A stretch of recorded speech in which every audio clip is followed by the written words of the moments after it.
Journalist Parmi Olsen spent a year researching Anonymous, the loose hacktivist collective that's caused quite a stir with their notorious takedowns of multiple government websites.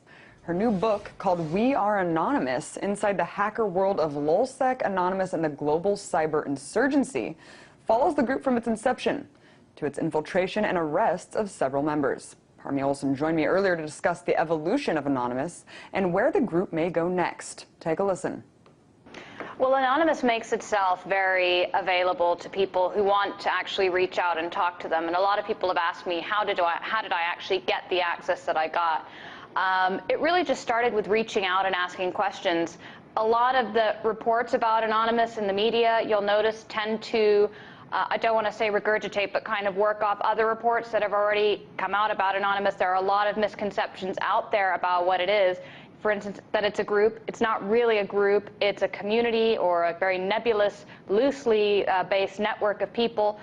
And so in order to talk to them, I started out just by reaching out to some of their observers, people who were well known, so not really spokespeople, but observers of the network, and then asked to be put in touch with others who were in the UK because I was based there.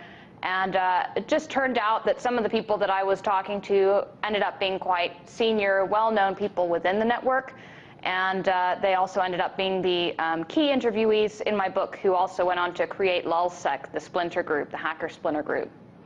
When you were talking to these individuals, Parmi, did you at any point think that you might be getting in the way of potential FBI investigations with some of them? That I might be gaining away? Sorry. Or getting in the way of FBI investigations with some of the members? I don't think so. I mean, it's such a large community of people that, I mean, just reaching out to them isn't going to get in the way of, I can't imagine that it would get in the way of anyone beyond just creating that relationship. And for the most part, a lot of the time, what Anonymous is doing isn't necessarily illegal.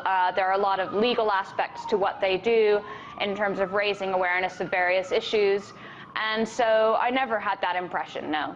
What do you think the largest misconception, I know you said that the mainstream media and a lot of talking points are regurgitated that put them in a different light than they really are. What would you say the biggest misconception about Anonymous is in the mainstream light right now? I think the biggest misconception is that it is this large, calculating, malevolent group or organization, when really it's quite messy in some ways, and it still works. It's still effective and resilient, but just in the way that it works, it's leaderless. There really are no leaders or hierarchy. There are certainly leading figures or figureheads within it, and also the fact that it doesn't plan ahead.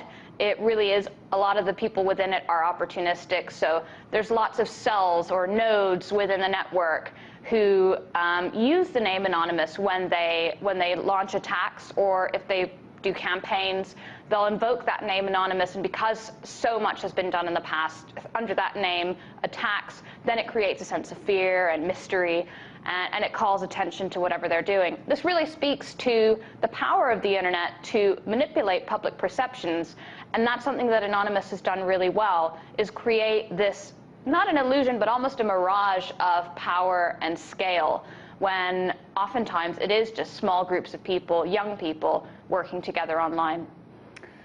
Yeah, it definitely does create that intrigue, and when a lot of people are picking up the name of Anonymous, it does create a large perception that they are this nefarious, nameless, faceless entity that can really bring down the entire infrastructure of certain things, like we see in a lot of talking points from the government. You know, it's really barely been 4 years since Anonymous really started on this message board. In the first chapter of your book, it almost reads like this fantasy. I mean, were you overwhelmed when you started the research of how much has happened in such a short time? Yeah, that's a really good point. And on the online world, it's almost like you're in a time warp. Things move at such a frenetic pace. I really almost feel for people who are kind of on the side of the authorities, the FBI, who are using informants to kind of try and investigate what Anonymous does, because it moves so fast, and for anyone to try and drum up charges on someone and to go through all the red tape that I'm sure these authorities have will be a really difficult process. And yes, having researched the book over the course of a year and then sort of written it over 7 months. So much happened in that time. The story was constantly unfolding. This small group of people that I sort of embedded myself with ended up being the ones who were launching these high-profile attacks. And one of them ended up being an FBI informant who was actually gathering intelligence on his team members. This was Hector Sabu Mansegor. His nickname was Sabu. He was based in New York. And this was really a surprise to the whole Anon community when it came out that he was an informant. So lots of different things happening in a very short space of time. But again, this is the internet, and that's how things work online. Everything's just happening so fast. Right.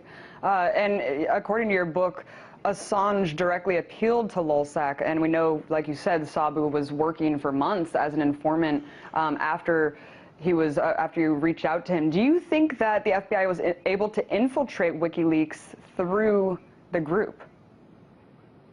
I think one thing it's important to note about that part of the book is that prior to that, I do indicate that the person in Assange's inner circle who arranged that discussion between Lulzsec and WikiLeaks was someone who it's not clear that that person was a creditable actual WikiLeaks operator, and we understand that he was actually trolling people from time to time. So we can't say with 100% certainty that Assange was behind those directions, and so there's been some misinterpretation of that part of the book.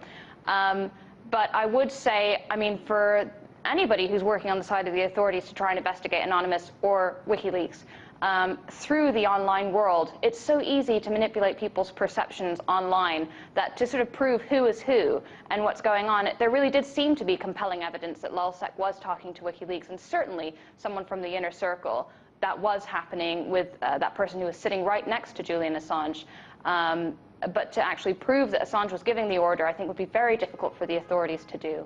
Well, thanks for that clarification, Parmi. How do you think, as a whole, yes, Anonymous has changed the culture of the internet?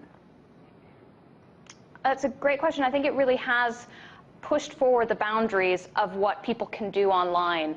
And it's important to note that Anonymous has been kind of spun out of this culture of trolling and pranking. This is really where it came from. Its roots are in jokes and harassing people for fun, this kind of internet subculture that comes from image boards. And it's only in the last few years that it's taken a more serious direction. That was Parmi Olson, Forbes London Bureau Chief and author of the book, We Are Anonymous.